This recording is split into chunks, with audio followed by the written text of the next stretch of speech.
तो खोकर पहुंच लोगों से खोकर पहुंचे ना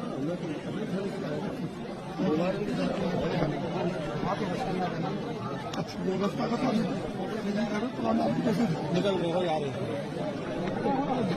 एक बार बोल देते हैं नहीं बोल देते हैं अभी खोलना मत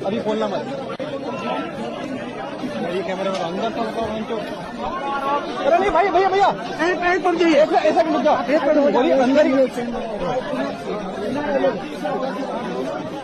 सब अभी हम लोग यहीं पर बाइक लेंगे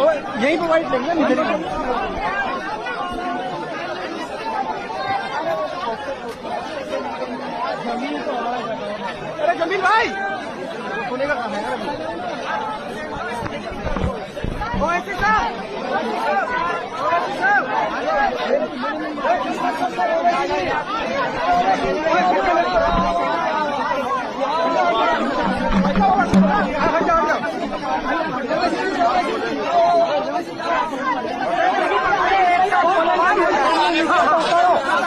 मीडिया को जाएगा लोगों का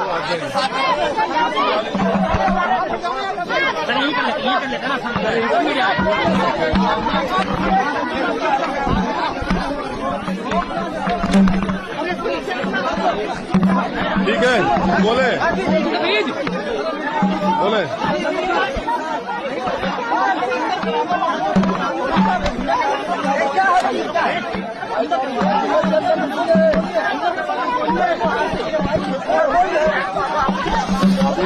अभी हम जुनैद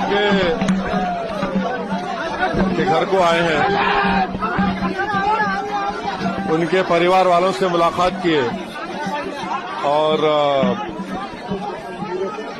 पूरे देश को ये बात जानने की जरूरत है कि जुनैद के 6 औलाद हैं और जुनैद का एक बड़ा भाई है जो दिमागी तवाजुन ठीक नहीं है, उसके 7 बच्चे, उसकी भी जिम्मेदारी जुनैद पर थी। तो एक जुनैद की हत्या से 13 बच्चे यतीम हो चुके हैं, 13 बच्चे यतीम हो चुके हैं। और ये जितना भी आप इसका कंडेम करें वो कम होगा।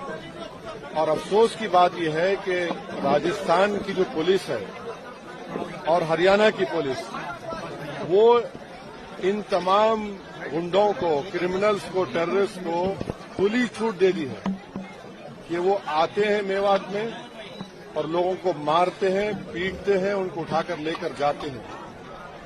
जुनैद और नसीर को जो किडनैप किया गया था उसी वक्त गोपालगंज पुलिस स्टेशन में जाकर इत्तला दी गई, कंप्लेन दी गई। अगर वो फौरन हरकत में आते तो शायद आज वो जिंदा रहते। अभी उनके परिवार के लोग हमको बता रहे थे कि फिरोजपुर जिरका का जो सीआई है, वहां की जो पुलिस है, वो तो पूरा इस गैंग के साथ मिली हुई है। और उनके परिवार के लोग ये भी बता रहे हैं कि जिस गैंग ने जो 6 एक्यूज जो है, जिनको एलेज एक्यूज है, एफआईआर में नाम है, वो इतना मारे जुनैद और नसीर को ले जाकर पुलिस स्टेशन में जब उनको दिए तो पुलिस ने इनकार कर दिया उनको लेने से। तो उसके बाद वहां से 170 किलोमीटर दूर ले जाकर उनकी गाड़ी, जली हुई गाड़ी और जली लाश मिली। आप बताइए कि फिर ये क्या हो रहा है हमारे देश में? आखिर कब तक बीजेपी ऐसे गैंग्स की सरपरस्ती और उनको पॉलिटिकल पैट्रोनेज देगी? कितने लोगों को आप कितने बच्चों को बेवा करेंगे, कितने बच्चों को यतीम करेंगे? आखिर रूल ऑफ लॉ कहाँ है? अरे खुले हथियारों के साथ फिरते हैं, यूट्यूब पर गोली चलाते हैं, वीडियो डालते हैं, सिल्वर बटन मिलता है, फेसबुक पर वारिस को जिस्म दिखाया गया, उसके बाद वारिस मर गया तो हरियाणा की पुलिस ने कहा कि एक्सीडेंट से हमारा परिवार कहते हैं कि उसको मारा गया। तो ये तो ओपन एक मर्डर है और इसको अगर आप जेनोसाइड भी कहेंगे तो गलत नहीं होगा। इसको रोकने का एक ही तरीका है कि हरियाणा और राजस्थान की पुलिस और यहाँ की लीडरशिप जो है, यहाँ के चीफ मिनिस्टर, हरियाणा के चीफ मिनिस्टर, इनको रोकें, इस गैंग को पकड़ें, इनको जेल में डालें। भारत में किसी को इख्तियार नहीं है कि कोई हथियार लेकर जिसको चाहे गोली मारे, जिसको चाहे पकड़े।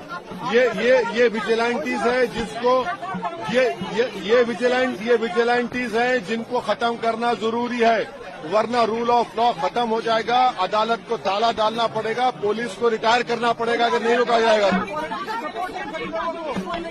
क्या नहीं है? आप अंदर हमको बताया गया कि आकर शराब पीकर मेवात के लड़कियों को छेड़ते हैं, जब किसी ने रोका तो बच्चे भी जेल में है, जेल में है वो। 3 दिन हो चुका है, 2 स्टेट की पुलिस है, राजस्थान हरियाणा, नहीं पकड़ सकते क्योंकि इन जालिमों को, इन टेररिस्ट को पुलिस का और पॉलिटिकल लीडरशिप का पैट्रोनेज है। जब तक सियासी लीडरशिप इनके साथ रहेगी इनको कुछ नहीं होगा। आप लिख के रख लीजिए हमारी बात। तो क्या कहा आपने? देखिए आपको फर्क दिख रहा है, मुझे कोई फर्क नहीं नजर आ रहा है। जहां पर मुसलमानों की बात आती है, जहां पर गौ रक्षक की बात आती है, सब के सब एक हो जाते हैं। अगर गोपालगंज की पुलिस को जब कंप्लेन दिया गया था वो फौरन हरकत में आते तो वो बॉर्डर क्रॉस नहीं करते, इसको रोक लिया जाता।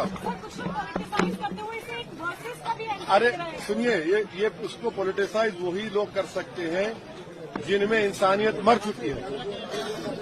अगर आप इंसाफ दिलाना चाहते हैं तो इन सो कॉल्ड गौ रक्षक जहां कहीं भी देश में है इनको रोकिए, वरना पुलिस के जितने आप रिटायर कर दीजिए, कोर्ट्स को बंद कर दीजिए, क्या जरूरत है? इनके हवाले कर दीजिए। आप पुलिस की बात करें, मोनू मानेसर जो इसमें आरोपी है वो हरियाणा पुलिस के कई अधिकारियों के साथ मीटिंग करते हुए, वो जिस शख्स का आपने नाम लिया वो कासिम को 12th स्टैंडर्ड के लड़के को गोली मारता है, एफआईआर में नाम है, फिर भी नहीं पकड़ रही पुलिस उसको। जिसका आपने नाम लिया उसने वारिस को पकड़कर उसके वारिस के मुंह से खून बह रहा था, फेसबुक पर लाइव किया, उसके बाद डिलीट कर दिया। ये तमाम सुनिए, ये तमाम जालिमों को, टेररिस्ट को पॉलिटिकल पैट्रोनेज है। मैं देश के प्रधानमंत्री से डिमांड करता हूं कि आपकी पार्टी, आपकी सरकार इन लोगों की मदद करना छोड़िए। पुलिस अगर अपना काम नहीं करेगी तो फिर कौन करेगा? अगर आपकी पॉलिटिकल लीडरशिप काम नहीं करेगी तो देश तो फिर इन विजिलेंटी से चलेगा। साहब क्या लग रहा है कि पॉलिटिकल पार्टी से पॉलिटिकल गाली लेने की कोशिश कर रही है? भाई साहब, चाहे वो कांग्रेस हो, बीजेपी हो, वो देखिए, इन पीड़ित परिवार का एक ही डिमांड है कि उनको सबसे पहले उनको गिरफ्तार किया जाए और एक स्पेशल कोर्ट के जरिए उन पर केस चलाया जाए और उनको सजा मिले। और चौथी बात यह है कि ये जो जुल्म हर महीने या 10 दिन में होता है ये बंद होना चाहिए। इन मेवात के मियों पर, ये गरीब हैं, इन पर आप आकर मारते हैं। और डेटा क्या बताता है? डेटा ये बताता है कि भारत में भैंस बढ़ रही है और गाय कम हो रही है। कैसे कम हो रही है? फिर आप इनको रोकिए। होते कौन है कि अपने हाथ में कानून लेंगे, ये जिसको चाहे मारेंगे, जिसको चाहे मर्डर कर देंगे। बहुत सी जगहों पर कहाँ नहीं हो रहा है। देखिए, पिछले चाहे पीलू खान हो, इखलाक हो, ये सब रकबर हो, कितना होगा ये? इसको सरकार को इन मिलिशियास को रोकना और सख्ती से कुचलने की जरूरत है। वरना आप कह दीजिए, सरकार कह दे कि भाई ये लोग ही पुलिस है, ये लोग ही कोर्ट है। उसके बाद देखिए क्या होता है। फिर क्या आप किस राह पर लेकर जाएंगे? ये लोग रेडिकलाइज हो चुके हैं और ये जो मार रहे हैं मुसलमानों को, रेडिकलाइज हो चुके हैं लोग, हाईली रेडिकलाइज हैं ये लोग। कौन कर रहा है? ये अरे कौन कर रहा है? बीजेपी कर रही है, इनको बीजेपी सपोर्ट कर रही है। कांग्रेस की सरकार खामोश बैठी है। अगर कांग्रेस की सरकार वहां पर फौरन एक्शन लेती, इनको बचा लेती, रोक देती, कुछ नहीं कर रहे हैं आप। अरे कांग्रेस अगर बीजेपी माहौल खराब, चलिए मैं अशोक गहलोत से कह रहा हूं कि पुलिस को भिजाइए हरियाणा में, उन तमाम बदमाशों को उठाकर लेकर आइए। आप नहीं जा सकते, पुलिस नहीं जा सकती हरियाणा को। आप नहीं, जब आपने एफआईआर में नाम लिख दिया, जाइए पीटी वारंट लेकर उठाकर लाइए उनको। कौन रोक रहा है आपको? उनको अरे वो चुनाव की बात नहीं है। नहीं, ये चुनाव की बात नहीं है। नहीं, ये चुनाव की बात नहीं है। ये चुनाव की बात नहीं है, ये इंसानों की जान की बात है। अरे छोड़िए भाई, सत्ता की लड़ाई नहीं है, ये जान बचाना है, देश को बचाना है। वरना अगर ये बढ़ता जाएगा तो फिर याद रखिए किसी को भी गोली चला देंगे, किसी को पकड़ लेंगे, किसी को मार देंगे। चलिए